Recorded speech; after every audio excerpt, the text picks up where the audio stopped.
வரவு செலவு திட்டம் வருவதற்கு முன்பதாக போராட்டங்கள் இன்றி சம்பளம் உயர்த்தப்பட்ட முதலாவது வரவு செலவு திட்டம் என்று சொல்லலாம்.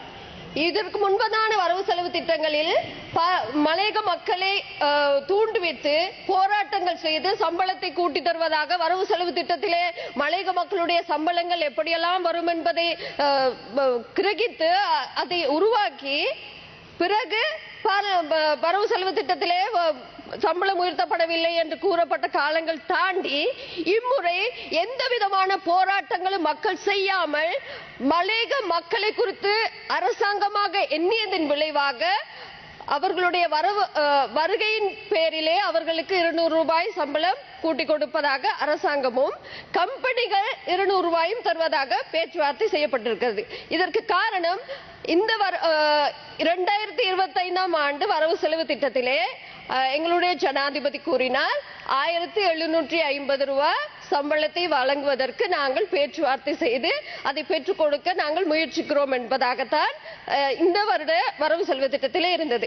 2026வது வரவு செலவு திட்டத்திலே அதற்கான நடவடிக்கையை ஒரு வருட காலங்களாக 9 மாதங்களாக பேச்சுவார்த்தைகளை செய்து முடிவெடுத்துதான் கம்பெனிகள் இன்று 200 ரூபாய் கொடுப்பதற்கு தங்களுடைய அனுமதியை கொடுத்திருக்கிறார்கள்.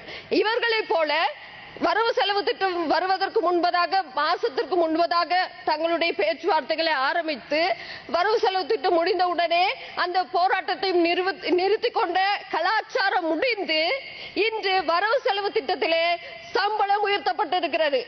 கட்டாயமாகவே மலையக மக்களுக்கு நாங்கள் சொன்னது போல 1750 ரூபாய் சம்பளம் கட்டாயமாக வழங்கப்படும். அதில் எவ்விதமான சந்தேகத்தை வைத்துக் கொள்ள தேவையில்லை.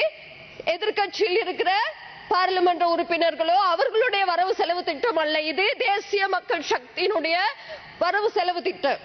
இன்று எனக்கு முன்பதாக கரைத்த பாராளுமன்ற உறுப்பினர் கூறினார், மலையக பகுதிகளிலே பாதைகள் நிர்மாணிக்கப்படவில்லையா? இன்று காப்பட் பாதைகள் போடப்படுகிறது மலையக பகுதியிலே. வர சொல்லுங்கள் பதுளை மாவட்டத்திற்கு. நாளைய தினம் தம்பேத்தன ஹபுதலை பாதை காப்பீட்டிடப்படுகிறது. 400 மில்லியன் ரூபாய் செலவிடப்பட்டு பூனாகலை பண்டாரவில பாதை காப்பீடப்படுகிறது. கோணமுட்டாவ புறக்கணிக்கப்பட்ட பாதைகள் இன்று காப்பீடப்படுகின்றது.